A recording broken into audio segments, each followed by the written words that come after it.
नमस्कार दोस्तों। आज 9 वर्ष 2022 की सबको बधाई। और आज के दिन मैं आपके सामने एक नए टॉपिक पर आपसे बात कर रहा हूँ। और आज मैंने एक पुस्तक जॉर्ज ऑरवेल की जॉर्ज ऑरवेल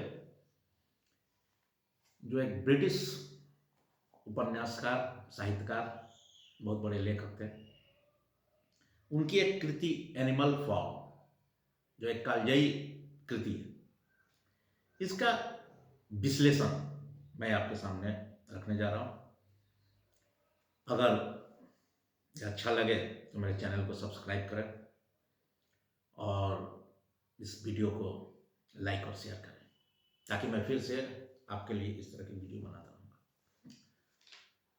मित्रों, जॉर्ज ऑरवेल, ये जो एक नाम है, ये तो अपने आप में ही एक मशहूर हस्ती हैं, लेकिन हमारे लिए कुछ खास है। खास इसलिए कि 25 जून 1903 को इनका जन्म मेरे ही शहर मोतिहारी, जो बिहार के पूर्वी चंपारण जिले का मुख्यालय है, वहां हुआ था। ये भी एक बहुत बड़ा कारण है कि इनके ऊपर मैं ये वीडियो बना रहा हूं। लेकिन ये एक बहुत बड़े लेखक हैं और इन्होंने जो एनिमल फॉर्म जो लिखा, ऐसे कहानी बहुत ही साधारण है, लेकिन यह उस समय के तत्कालीन रूस में जो जार का तानाशाह शासन चल रहा था और उसके विरुद्ध जो साम्यवादी क्रांति हुई, और उस क्रांति के बाद जो रूस की स्थिति हुई और किस तरह से साम्यवाद से रूस जो है एक अधिनायकवाद, एक डिक्टेटरशिप की तरफ चला, उसको इस कहानी के माध्यम से उन्होंने बखूबी बयान किया है। और उसके साथ ही उनकी यह कहानी आज भी समकालीन परिस्थिति में अगर हम देखते हैं तो यह आज भी उतना ही प्रासंगिक है जितना आज से 100 साल पहले था। इतना प्रासंगिक है, एक सदी बीत जाने के बाद भी इसकी प्रासंगिकता कम नहीं हुई है। आए हम देखते हैं कि यह कहानी है क्या। यह कहानी एक फॉर्म की है जिसका नाम है मेनर फॉर्म, और इसके मालिक हैं मिस्टर जोन्स। और जैसे कि सभी फॉर्म में होता है, तो फॉर्म क्या है, जो जहाँ पर खेती बाड़ी होती है, बागवानी होती है, और बहुत सारे जानवर भी होते हैं, जैसे मुर्गी हुआ, गाय हुआ,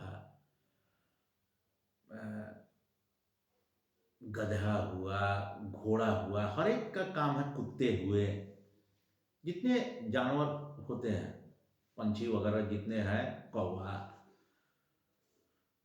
इस तरह के बहुत सारे जो जानवर रहते हैं जिनकी आवश्यकताएं एक कृषि फॉर्म में होती है, वो सभी जानवर हैं, सुअर वगैरह जितने हैं, जिनको लोग पालता है, और साथ साथ उनका एक दूसरे के साथ एक अनन्नाश्रय संबंध रहता है उस फॉर्म। तो जैसा कि प्रत्येक फॉर्म में होता है, क्या होता है, जो फॉर्म का मालिक है वो तो जो जानवर है उनका तो दोहन करता ही है, इसमें तो किसी प्रकार की कोई शक है नहीं कि वो अपने मनमानी तरीके से मुर्गी के अंडों को बाजार में बेचते हैं या खा जाते हैं, उनके बच्चे नहीं पैदा होने देते हैं। गाय जो दूध देती है तो उनके बच्चे को नहीं पिलाकर उसको अपने पीते हैं और उसको बाहर बेचते हैं। बूढ़े हो जाने पर उनको कसाई के हाथे बेच दिए, मार दिए। इस तरह की बहुत सारी जो है गलतियां फॉर्म में होती हैं। इसके खिलाफ एक बूढ़ा उजला सुअर जिसका नाम था मेजर, वह इस जो शोषण है जानवरों के प्रति, इसके खिलाफ वो उठा और एक मीटिंग बुलाई सभी जानवरों की, और जानवरों की मीटिंग बुलाकर उसने ये बात रखा कि हमें इस शोषण का विरोध करना चाहिए। और इस विरोध के क्रम में उसने एक बताया कि हाँ, कि हम लोगों का एक शासन होना चाहिए, यह फॉर्म हम लोगों का होना चाहिए। और इस तरह से जो है सभी जानवर इससे सहमत हुए कि बात तो एकदम सही है। और जब सभी जानवर सहमत हुए तो एक क्रांति हुई। क्रांति होगी तो युद्ध होगा। युद्ध में जो फॉर्म का मालिक था, मैनर फॉर्म का मिस्टर जोन्स, उनकी हार हुई और उस फॉर्म पर जानवरों का कब्जा हो गया। और इसमें स्नोबॉल और नेपोलियन, दो युवा सुअरों ने इसका नेतृत्व किया। और इनका साथ सभी जो लोग थे, क्लोवर, बॉक्सर, मौली, ये सब जितने घोड़े थे, गधे थे, गाय थी, मुर्गियां थी, कबूतर थे, सभी लोगों ने साथ दिया। और इस तरह से उस फॉर्म पर जानवरों का कब्जा हो गया। जानवरों का कब्जा हो गया तो स्नोबॉल और नेपोलियन, इनके नेतृत्व में कमेटी गठित की गई और वहाँ का शासन व्यवस्था सही ढंग से चलने लगा। और इसमें कहा गया कि हाँ, कि अब सभी को जो है उनका हक मिलेगा, किसी का शोषण नहीं होगा। और इस तरह से एक 7 सिद्धांत बनाए गए और 7 सिद्धांतों को उस फॉर्म के गेट पर बड़े बड़े अक्षरों में लिखा गया। और मेनर फॉर्म का नाम भी जो है बदल दिया गया, मेजर फॉर्म कर दिया गया। और वो आदेश क्या था कि जो प्राणी 2 पैर पर चलता है वो दुश्मन है, यानी कि इंसान। जो प्राणी 4 पैर पर चलता है वो हमारा मित्र है, यानी कि जानवर। कोई भी जानवर वस्त्र नहीं बनेगा, यानी सिंपल, जो जिस तरह से रहते हैं उस तरह से रहेंगे, सिंपल में रहेंगे, कोई मतलब दिखावा यह सब नहीं करना है। कोई भी जानवर बिस्तर पर नहीं सोएगा, यानी विलासिता पर कोई भी काम नहीं करना है। कोई भी जानवर मदिरा का सेवन नहीं करेगा, शराब नहीं पिएगा। कोई भी दूसरों को नहीं मारेगा, कोई एक जानवर किसी दूसरे जानवर को मारेगा नहीं, और सभी जानवर एक समान। यह सिद्धांत बना लिया गया कि हाँ, कि अब इसी पर हम लोग को चलना है। अब आप देखिए कि कितनी सही बातें हैं। बातें तो एकदम से सही हैं, लेकिन इसमें किस तरह से एक व्यक्ति, जैसे कि 2 व्यक्ति थे, स्नोबॉल और नेपोलियन, इनके नेतृत्व में हुआ। और इनमें जब भी कोई डिसीजन लिया जाता था तो इन लोगों में आपस में काफ़ी बहस होती थी कि क्या उचित है, क्या अनुचित है। और बाकी लोग सुनते थे, उसमें से कुछ लोग एक के सपोर्ट में रहते, कोई दूसरे के सपोर्ट में रहते थे। और इस प्रकार जो बहुमत से जो निर्णय होता था उस पर एक काम लोग करते थे। लेकिन धीरे धीरे क्या हुआ, जो ये नेपोलियन जो था सुअर ने, वो क्या किया कि एक बार ब्लू बैल नाम की एक बहुत ही अच्छी नस्ल के कुतिया 9 बच्चों को जन्म दिया। जन्म देने के तुरंत बाद कुछ ही दिनों उस बच्चों को लेकर नेपोलियन जो है एक उसी फॉर्म के एक अलग कमरा था, उसमें उस बच्चे को ले गए। और उसके बाद कोई नहीं जाना कि हाँ, कि ये क्या, क्यों ले गया, कहाँ गया, बच्चा कैसे गया, पता ही नहीं चला। वो बच्चा 9 बच्चा गया कुत्ते का। और इसी तरह से इन दोनों के बीच चलता रहता था। एक बार फिर से दूसरे फॉर्म के लोगों के द्वारा यहाँ पर फिर आक्रमण किया गया इस फॉर्म पर, और इस आक्रमण में स्नोबॉल और नेपोलियन दोनों बहुत बहादुरी से लड़े। स्नोबॉल जोखिम भी हुआ था, और इसके बाद निर्णय लिया गया कि हम लोग जो है एक पवन चक्की का निर्माण करें, और पवन चक्की के निर्माण से जो है जो ऊर्जा मिलेगा, जो बिजली मिलेगी, इससे जो है हम लोगों को जो इतनी सारी मेहनतें करनी पड़ती है, उस मेहनत से हम लोग बचेंगे और एक आराम की जिंदगी जिएंगे। सभी की सहमति हो गई। और इसमें पहले नेपोलियन ने इसका विरोध किया था, क्योंकि स्नोबॉल ने इस बात को रखा था, लेकिन बाद में वो सहमत हुआ और पवन चक्की बनने लगी। और इसी बीच वो क्या किया कि अब जो है धीरे धीरे वो अपने कुछ लोगों को, कुछ ऐसे जानवर थे जो उनको अपने फेवर में ले लिए, और कि वो पूरी तरह से नेपोलियन के साथ थे। नेपोलियन गलत भी कर रहा है तो उसके वो साथ में ही रहते थे, और इस तरह से एक ऐसी परिस्थिति का निर्माण किया गया जिसमें स्नोबॉल को एक गद्दार करार दिया गया। यह जो है इंसान से मिला हुआ है, और इस तरह से उसका विरोध किया गया। और इसी बीच विरोध इतना ज़्यादा बढ़ा कि दोनों में एक दूसरे के विरुद्ध युद्ध की स्थिति आ गई। उसी बीच अचानक 9 कुत्ते नेपोलियन के समर्थन में आके खड़े हुए, एक खूंखार तरीके से उसके ऊपर आक्रमण कर दिया, और किसी तरह से भागकर इस स्नोबॉल को अपनी जान बचानी पड़ी, और उस फॉर्म से वो बाहर चला गया। और अब धीरे धीरे जो है नेपोलियन का इस पूरे फॉर्म पर कब्जा हो गया, और ये अपने अनुसार से अब शासन चलाने लगा। और फिर धीरे धीरे किस प्रकार से यह जो सातों सिद्धांत बनाया गया था, इस सातों सिद्धांत का किस तरह से वो इससे अलग होता गया और इस सिद्धांतों को बदलता चला गया, इसकी बड़ी ही सटीक व्याख्या इस पुस्तक में की गई। वाकई यह पुस्तक जो है वाकई पढ़ने योग्य है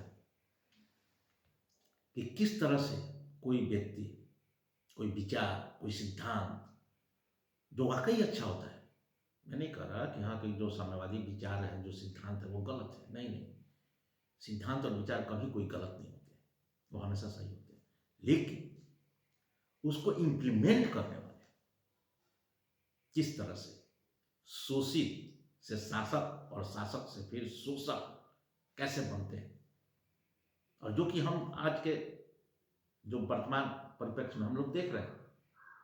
वैसे तो अब रूस खत्म हो गए, लेकिन किस तरह से लेनिन का शासन आया, और लेनिन के बाद किस तरह से स्टालिन आया, और स्टालिन ने ट्रोट्स्की को किस तरह से गद्दार घोषित करके और देश निकाला कर दिया, और उसके बाद जब उसका कोई विरोध करने वाला नहीं रहा तो एक अधिनायक की तरह, एक डिक्टेटर की तरह रूस को पर उसने शासन किया, और उस शासन के द्वारा और उस काल में लाखों लोगों की हत्या की गई।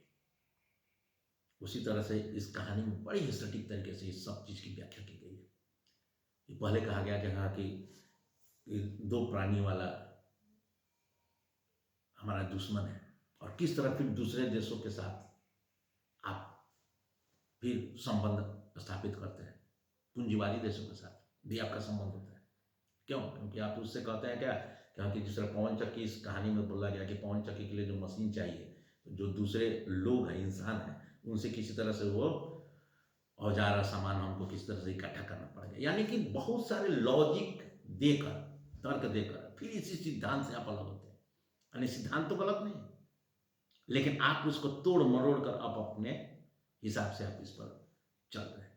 और इस तरह से उसी प्रकार से आपका है कि हाँ कि 4 पैर वाले हमारे मित्र हैं, और फिर आप क्या कह रहे हैं, अपने ही में आप कह रहे हैं कि अगर कोई व्यक्ति आपकी बातों का विरोध करता है तो आप इसको कहते हैं कि गद्दार है, और ये मिला हुआ है, इंसानों से मिला हुआ है, और इस तरह करके आप उसको मरवाते हैं। तो अब ये क्या है कि जो सिद्धांत बनाया गया वो धीरे धीरे धीरे धीरे इसी को हम खत्म करते जा रहे हैं। और यह जो है, यह चीजें जो हैं, यह सिर्फ रूस में ही नहीं देखने को मिली। रूस तो आज खत्म हो गया। रूस जो है, रूस से फिर यूएसएसआर बना, सोवियत संघ बना, और सोवियत संघ के बाद फिर रूस बना और बहुत सारे देशों में बंट गया। और उसमें तो अब साम्यवाद है ही नहीं, न लेनिन बचे न स्टालिन बचे। ट्रोट्स्की तो खैर उसको तो देश ही निकाला दे दिया गया था।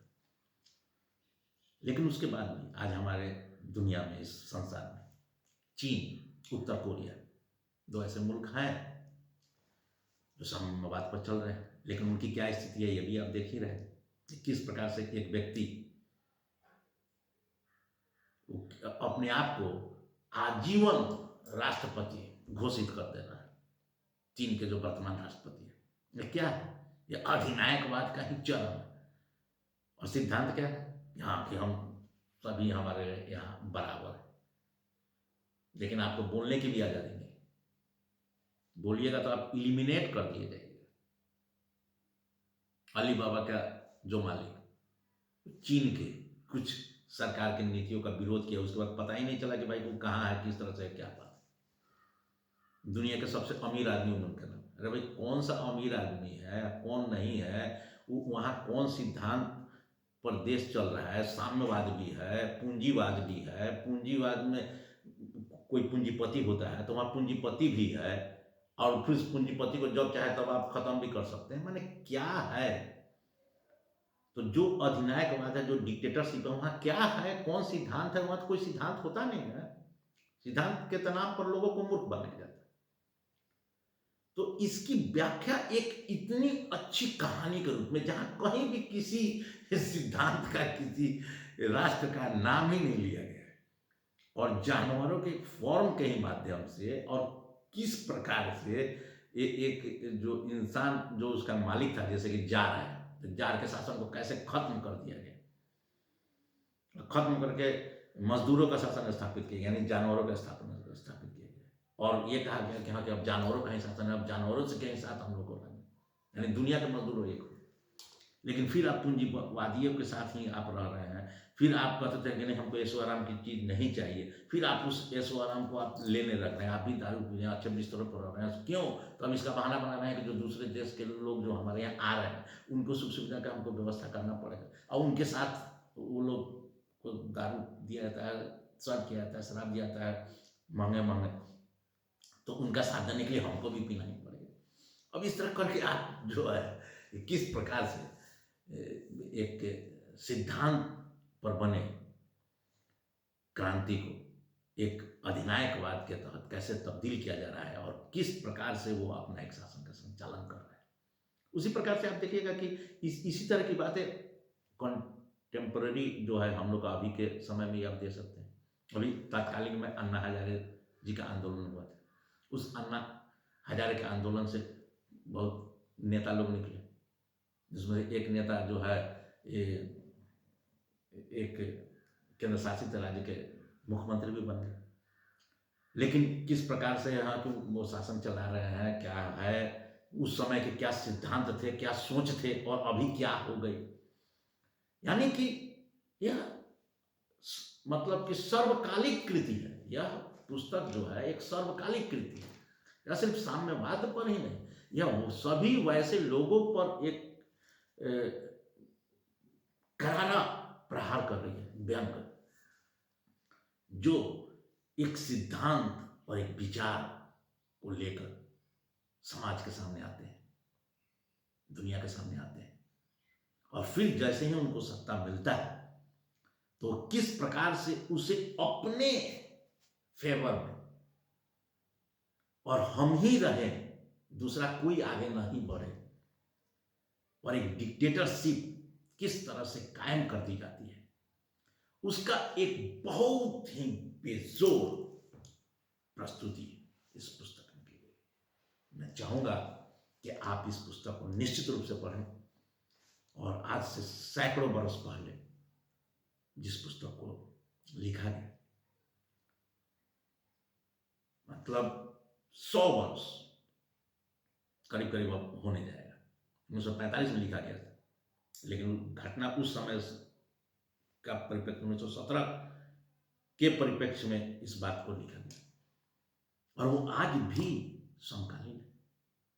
मैं इनको नमन करता हूँ, जॉर्ज ऑरवेल साहब को, और आपसे भी आग्रह करता हूँ कि सिर्फ मेरी इस विश्लेषण को ही आप सही मानकर, और यहीं पर आप नहीं रहे, आप इस पुस्तक का भी अध्ययन करें, और जिस तरह से मैं आह्लादित हूँ उनके कृति को पढ़कर, उस तरह आप भी इसका आनंद लें। धन्यवाद, मिलते हैं फिर अगले